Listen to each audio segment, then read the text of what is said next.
আমরা যারা নতুন ফেসবুক পেজ ক্রিয়েট করি তারা নিজের মনের অজান্তেই অনেকগুলো ভুল করে ফেলি। আসসালামু আলাইকুম বন্ধুরা, কেমন আছেন? আশা করি অনেক ভালো আছেন। আমরা যখন নতুন ফেসবুক পেজ ক্রিয়েট করি তখন কিন্তু না জেনেই অনেকগুলো ভুল করে ফেলি। আর তার মধ্যে হলো নিজের পেজের ফলোয়ার বাড়ানোর জন্য এবং ভিডিওতে কমেন্ট বাড়ানোর জন্য অন্যের পেজে গিয়ে না ভিডিও না দেখে আন্দাজে একটা কমেন্ট করে দিয়ে আসি, যেটা ভিডিও রিলেটেড হয় না।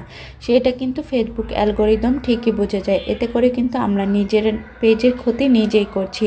তাই নিয়ম হচ্ছে অন্যের পেজে গিয়ে অন্যের ভিডিও অন্তত 1 থেকে 1.5 মিনিটের মতন দেখে ভিডিও রিলেটেড একটা কমেন্ট করা, যেটা যার পেজে ভিডিও দেখছি তার পেজের জন্য যেমন ভালো, ঠিক আপনার নিজের পেজের জন্যও ভালো। আর ভিডিও সবসময় কিন্তু একই ভিডিও করলে ফেসবুক অ্যালগোরিদম সেটা বুঝে যায়, সেটা বুঝে গিয়ে অনেক সময় কিন্তু অনেক ধরনের পেজের জন্য ক্ষতি হতে পারে। তাই সবসময় এক ধরনের ভিডিও করবেন না। আজকে এ পর্যন্তই। আল্লাহ।